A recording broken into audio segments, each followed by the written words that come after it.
Operating as an international corporate divorce lawyer in a world full of greed, violence, and perversion, how can Paul Foster distinguish between his personal life from a professional one? Accused of multiple murders across Europe, Asia, and now North America, maybe for Paul Foster, there is no difference. Flying back to the London office of the American law firm Carnegie, Truman & Green, Paul Foster reflects on the success of a recent divorce settlement. As success in the present turns into the nightmare of the past, we see in a succession of flashbacks how it all began for an impressionable 8-year-old Paul Foster, as he witnesses the sexual depravity of his parents. Now, back in London for a party celebrating the company's recent success, Paul Foster is introduced to Alexandra, or Alex Geary, Paul's colleague from the New York office. As the guests party into the night, Paul's wife, Georgina Foster, daughter of Croydon Carnegie, observes her husband and Alex having sex in the bathroom. Pushed to the limit of her love for her parents and their son, Christian, we see Paul opening a letter from his wife, which reads, "See you in court, Paul." Unmoved by the recent death of his father and his wife's court disclosure, Paul Foster is sent to Los Angeles on a new case, defending an LA film producer for adultery.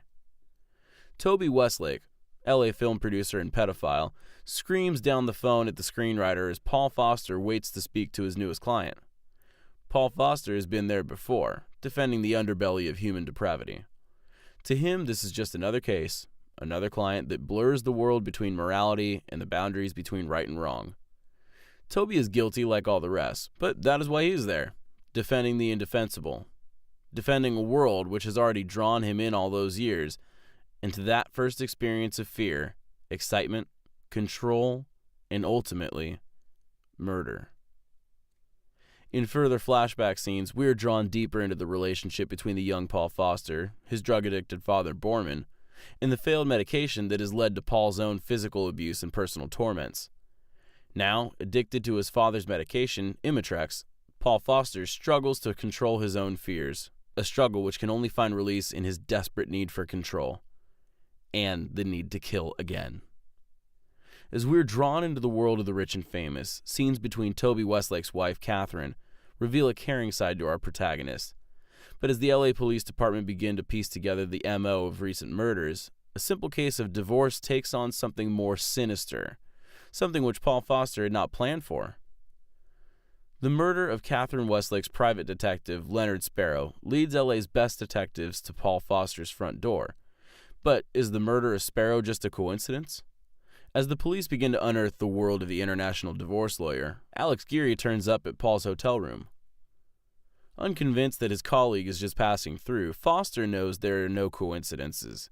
There is no fate, because for Paul Foster, fate is what you plan for. Piecing together secret audio surveillance, it reveals something unexpected that throws Paul Foster's professional relationship with the Westlakes into turmoil. Seeking to find refuge in the past, we now see a man in conflict, fighting for a life that is spiraling out of control. With the FBI brought in by the LA Police Department to provide a wider, international perspective of the murders, Paul Foster becomes the focus of their inquiry. Brought in for questioning, the use of a criminal profiler can only provide more questions than answers, as Paul Foster carefully manipulates the truth from the facts. As his married life spirals out of control, which could lead to an international scandal, the London partners want to know what's going on.